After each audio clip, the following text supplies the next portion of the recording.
The Game Boy was a unique little device. Despite being an 8-bit black and white, or black and green, really, handheld with no backlight and the battery-munching power of 1,000 suns, it still managed to have an impressive lifespan with a ton of heavy hitters across pretty much every franchise. It housed the second Metroid title and the first official Wario game. It ushered in the phenomenon that is the adorable little pocket monsters, and even managed some impressive ports of hit console titles like a trio of Donkey Kong Land games. Also, one of the best Mario games is still stuck in obscurity on this poor little handheld. Remake Mario Land 2, you cowards! The point is, Nintendo's first handheld was no slouch, and definitely didn't feel like a portable afterthought when it came to what games should be developed on it. Down with Zelda from the very start. I got the heart, it's Mars to play the part. Down with Zelda. It should be no surprise then that the highly anticipated follow-up to Link to the Past would eschew the Super Nintendo to release on the Game Boy, despite seeming like a generational downgrade. The game we got was anything but a downgrade though. Link's Awakening arguably innovated on the formula in just about every way, and dared to take risks rather than just iterating with A Link to the Past 2. I mean, this game doesn't even take place in Hyrule, and barely references Zelda staples like Ganon or the Triforce. Instead, it opens up with an impressively animated cutscene of Link on a boat, caught in a storm before seemingly getting shipwrecked and washing up on a strange, dreamlike island, which is overseen by a large mountain range topped with an equally large egg. Let's call it an Easter egg, given the holiday proximity of this video. Maybe the game is an allegory for Jesus' resurrection. Given Nintendo's persistence in replacing religious symbols in their games, probably not. Sorry, that got weird. But it fits. I think the weirdness of this fourth game's setting really shows how little the series had been concerned so far with just doing more of the same with each game. It's kind of always been a series unconcerned with convention.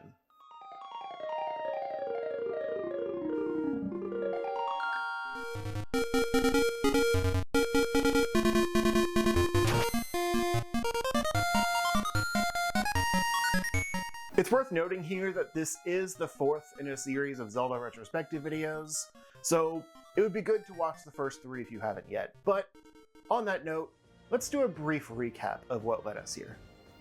The first game for the original Nintendo system basically just set the groundwork. It established the characters of Link, Zelda, Ganon, and many of the now iconic enemy types in the series, as well as establishing a lot of general concepts like the Sword of Evil's Bane and the all-powerful Triforce, with its ability to reshape the world. It was a simple game, but effective at establishing the series as a legend. The second game threw almost all of those established elements out the window and focused on a more complex, but not very well told story that only slightly involved Zelda, Ganon, and the Triforce. It introduced a shift in perspective to a mostly side-scrolling platformer game with RPG elements as you gain experience that can raise life, magic, defense, and attack, and mostly featured enemies that looked more like they belonged in Castlevania than Zelda. But it did still feature a few series evolutions, like giving Link a more dynamic moveset, more puzzle-oriented dungeons, and an overworld that wasn't just a series of square rooms on a grid. The third game ushered in a lot of technological advancements thanks to more powerful hardware on the Super Nintendo, and is regularly hailed as the game that set the framework for the rest of the series. I said my piece on this one and got enough divisive comments about it, so I'll just summarize by saying I think it's more so an idealized version of Zelda 1, since it's still mostly about tracking down dungeons scattered around the overworld, and there's not much in the way of side quests or other activities between dungeons, and the story is mostly a retread, but you're collecting crystallized women instead of Triforce pieces. It does evolve the series in a lot of ways due to the technological advances. I just don't think it brings that much new to the table. That brings us back to Link's Awakening, once again shifting to a new system. And similar to Link to the Past for the SNES, this was very much a killer app for the Game Boy, increasing system sales by about 13% on its release, despite coming out in 1993, 4 years into the life of the Game Boy. Whereas a lot of Game Boy titles up to this point were smaller games or portable versions of NES games, Link's Awakening, I think, was, pun intended, a wake-up call for a lot of developers and what was possible with the Game Boy's limited hardware. They fit an entire Zelda game on this thing, and one that's arguably even more technologically advanced than A Link to the Past. And I think because of that, system sales exploded, opening up a much larger audience for studios to justify developing original games for the system. Compare the kind of games that were coming out in '94 and '95 to the ones from the Game Boy's launch, and it's pretty obvious the effect these ambitious titles like Metroid 2 and Link's Awakening had on the handheld's popularity. Probably why both of those games have been remade. But not Mario Land 2. With all that prefacing out of the way, what actually made Link's Awakening worthy of all this legacy? For the most part, it's just a matter of its unique gameplay mixed with some of the best dungeons and puzzle platforming in the entire series. See, the reason I devoted time to recapping the series is because this entry is kind of a culmination of all that came before it. It's predominantly a top-down adventure game with dungeon exploration, items that open up new areas, and MacGuffins to collect just like every other Zelda game, but it features a lot of the dynamic progression items introduced in Link to the Past, such as the Pegasus Boots and Hookshot, as well as some new options like the Roc's Feather that actually lets Link jump, and combined with the Pegasus Boots, lets him leap like a frog boy. But it also features some more platforming-focused side-scrolling rooms, similar to Zelda 2, which allows for creative exploration options, but due to more limited buttons on the Game Boy than the Super Nintendo, the controls also stick closer to Zelda 1, with items mapped to A and B and the map on select. While this seems limiting, it actually allows for some unique platforming options like the aforementioned Pegasus jump, because, unlike Link to the Past, you can equip 2 items at once. Most of the time, one will probably be a sword, but at least you have those options. This system does have its drawbacks, as you go into the menu a lot to switch out items, and sometimes the limited buttons can get in the way, like when you scroll past the ocarina and have to toggle through all of the songs you know for it before you can move on to the next item. But for the most part, I appreciate the more dynamic options available with multiple item slots. Why Link to the Past didn't better map its items to the larger amount of buttons, I'll never understand. But sorry, I think I'm done shitting on Link to the Past at this point. Probably. It's also worth noting the aforementioned remake of Link's Awakening for the Switch, because that one still gives you 2 item slots, but also maps a bunch of passive items to other buttons, such as the power bracelet always being active and not having to take up an item slot. So you really get the best of both worlds in this version. Plus, it's just a beautiful game that feels like the definitive way to play this one, but I'll get back to that later.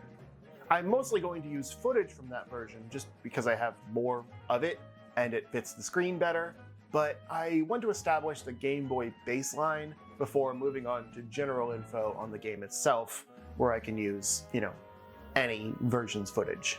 So I've made it clear that this game successfully melds the mechanics of the 3 games that came before it, making it feel like a genre-defining sequel, but what does it do on its own to evolve the series and innovate?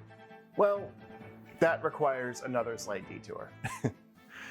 This game is actually developed by a different team than usual, which gives it a distinctly different vibe from pretty much any other one in the series, aside from the future Game Boy Color titles that this team also assisted in development with. It was still developed internally by Nintendo, but the R&D1 team that worked on it previously created a game with intelligent systems called For the Frog the Bell Tolls. It was Japan only, but that's the English translated name.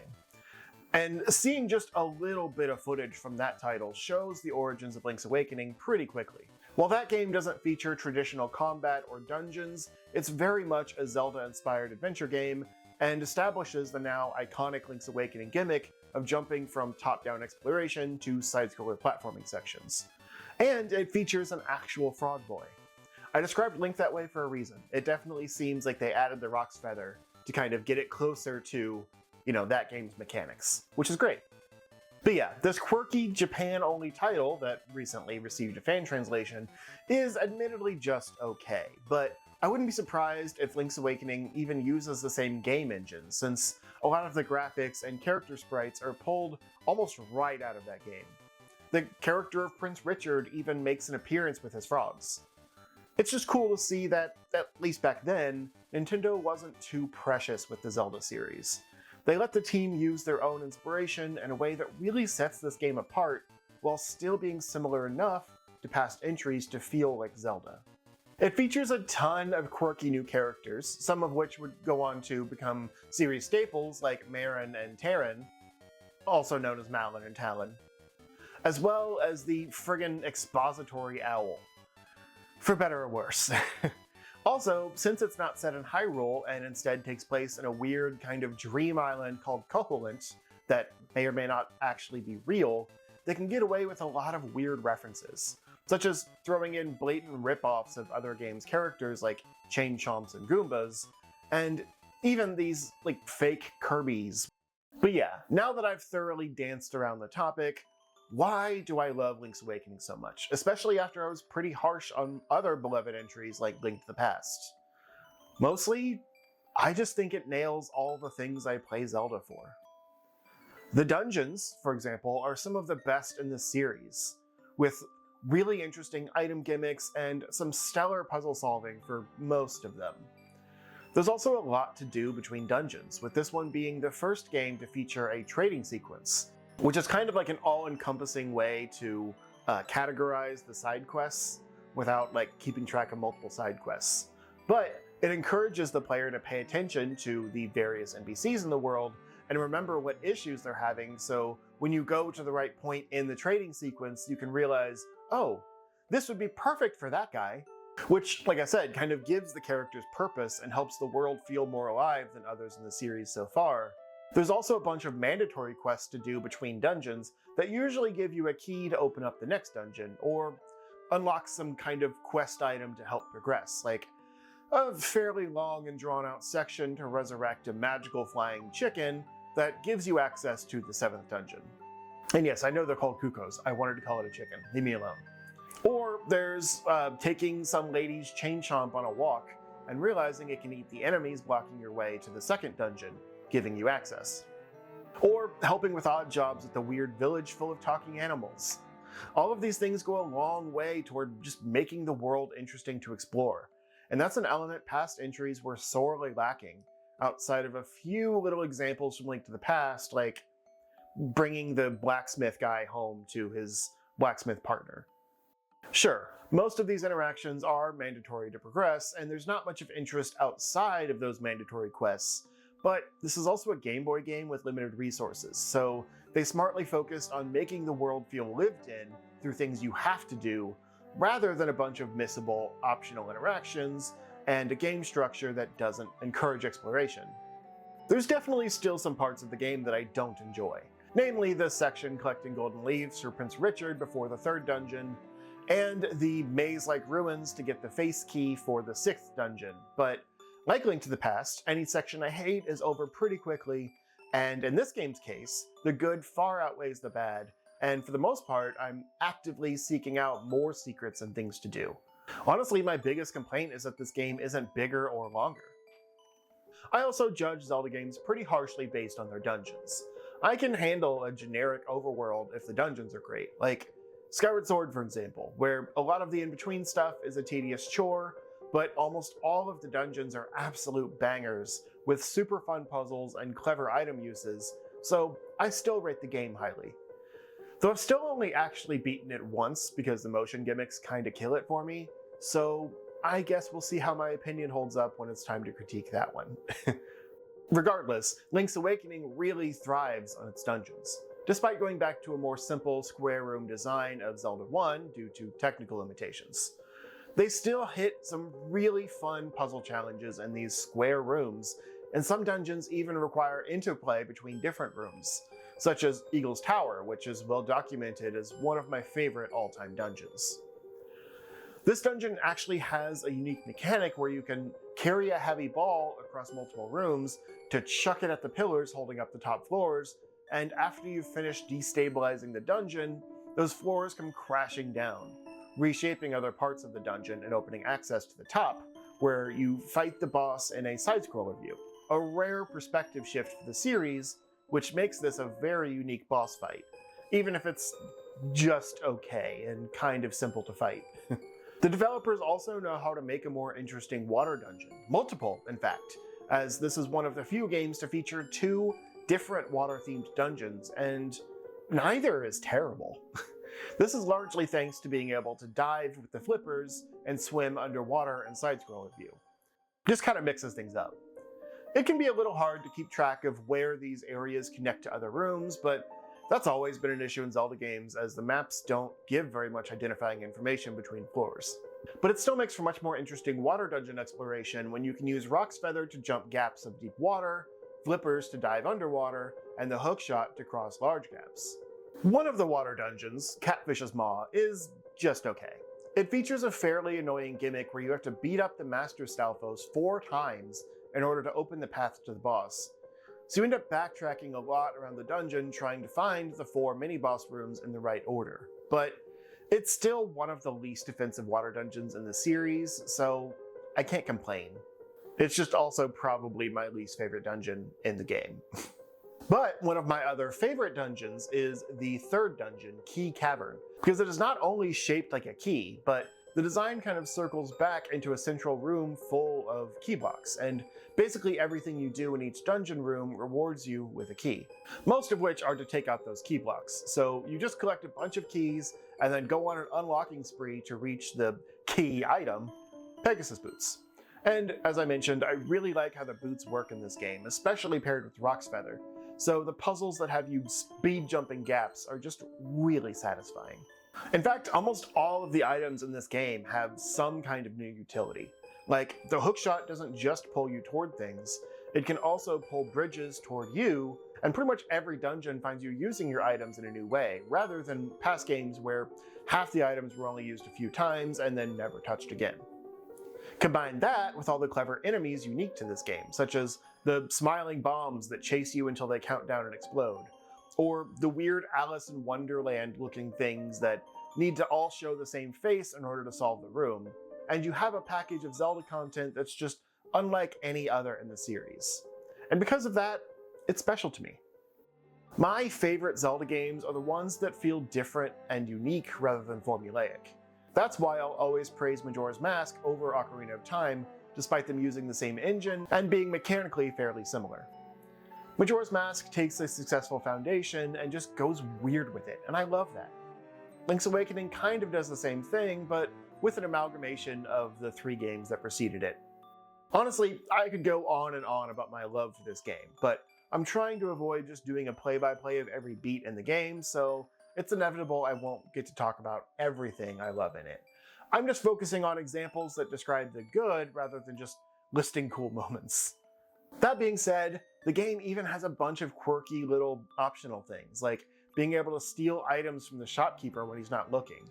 But then if you go back in, he goes Super Saiyan and kills you, then literally changes your name on the file to Thief for the rest of the game, which is how everyone responds to you too, so it's like, he has a lot of sway. But it's just a fun little example of allowing you to do something unethical, but still punishing you for it. Though I will steal the bow every single time because that thing is expensive for how early it's available. Just saying. Also, before I end this retrospective, I want to touch on the re-releases of this game, as I think those are a prime example of how this game has withstood the test of time and was also pretty ahead of its time, since it kind of still holds up without much change. It was first re-released as Link's Awakening DX for the Game Boy Color in 1998. It's mostly the same game, but rendered in full color with a bit more graphical detail thanks to the extra power of the Game Boy Color, and it has a few new features like some rendered photo scenes during certain key game sections, and I believe this also tied into the Game Boy camera and printer to let you actually print out the game shots. But I didn't research that in advance, so don't hold me to it. But the biggest addition is a whole new dungeon that leans into the color gimmick with all of its puzzles, and rewards you with a new tunic that either improves defense or attack. The color dungeon is admittedly just okay. The puzzles are nothing more than making different things all the same color, but they can still be pretty complicated, if not a little frustrating. But it was unique at the time, because the puzzles in that dungeon are unlike anything else in the game. A lot of them would get reused in the Oracle games, which were only released in color, but it was still neat, again, at the time. Seeing the game rendered in full color also just makes it feel new again. Even if you played the original on Super Game Boy, it didn't do much because it barely rendered differently. It just had a neat background showing Koholint Island from a distance, but was mostly the same color. The next release of Link's Awakening was a much bigger undertaking though. Link's Awakening HD on the Nintendo Switch remade the entire game in full 3D with a kind of cute dreamlike diorama art style that feels both modern and true to the original. The game is pretty faithfully recreated, but with a more seamless rendered overworld map and more detailed dungeon tiles to make them stand out from each other a little better. I already mentioned some of the quality of life improvements, but just looking at the inventory screen shows how much less time you spend swapping out items. Sword, Pegasus boots, power bracelet, and more are mapped to unique buttons for easy access, and you still have 2 item slots for the remaining items. There's nothing as substantially new this time as a new dungeon, though the color dungeon is still included in this version, looking better than ever. But it still has so many quality of life improvements and graphical changes that it just feels like a new game, and definitely the best way to experience the game for newcomers. The main new feature this time is a somewhat limited but super fun dungeon creator mode, hosted by Dompe, weirdly, who wasn't in the original game because he didn't exist before Ocarina of Time. This mode wears out its welcome pretty quickly since there's only so many different ways to arrange the finite number of dungeon tiles available, but it's cool that as you go through the game you unlock more and more rooms from each dungeon to use in your custom creations. Like I said, some of these puzzle rooms are great, so combining my favorite puzzle rooms across multiple dungeons into one super dungeon is still very satisfying. I just wish there was more functionality to this mode. But hey, that's why there's more and more Dungeon Maker type games coming from fans now. I could make a whole game out of some of these dungeon gimmicks, like how the 8th dungeon has you creating pathways through the lava. Can't believe I didn't mention that before. It's such a good mechanic that's unfortunately introduced too late.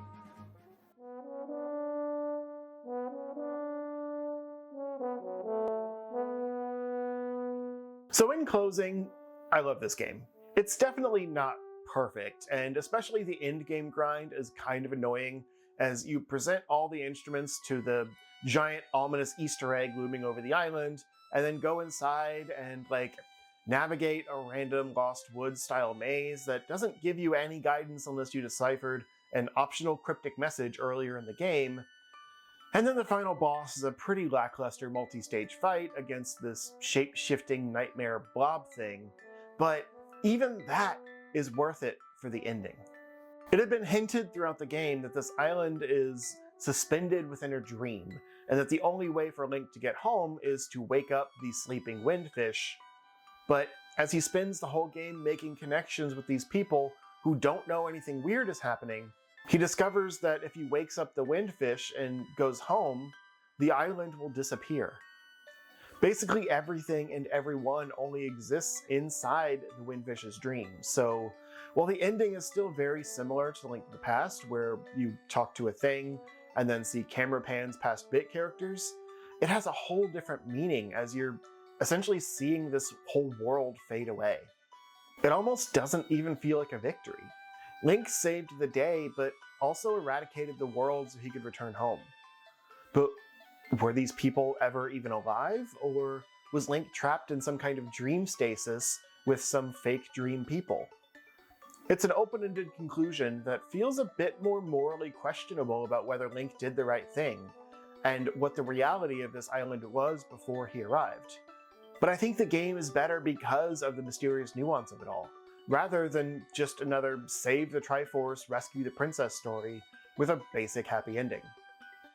The last shot of the game has Link back in the now calm waters, floating on the remains of his wrecked ship, looking at where the island used to be. But while he seems happy that the windfish is safe and back to the waking world, he also seems introspective as he floats there, wondering about the repercussions of his actions while, I guess, waiting to be rescued? I don't know. Seems like the Windfish should have given him a ride after all that. Dick moves, Sleepy Whale. But that's Link's Awakening in a nutshell. Or an eggshell, I guess. I think it's a brilliant game made even more so by how much it's able to accomplish on the limited Game Boy hardware. The fact that it holds up just as well today, with a few control improvements and a new coat of paint, just goes to show how ahead of the time the game was. Very little about the actual progression and level design was changed for modern audiences, but it also didn't need to be. But on that note, next time we'll be transitioning to the 3D era of games. Though, I might take a little Zelda break between eras. I'll admit Ocarina of Time is another one I have a hard time collecting my thoughts on, but I do like the game a lot. I just struggled playing it as a kid and never sat down and played it all the way through, beginning to end, until the 3DS version, so it's one I feel is a little inconsistent in its dungeons and world design. But I'm still excited to revisit it. Until then, Link will just keep floating, I guess. Stupid flying fish. And especially the endgame grind is kind of annoying as you present all the instruments to the giant ominous egg looming over the east... What? Looming over Easter Island? Is that what I was saying? I'm too caught up on Easter.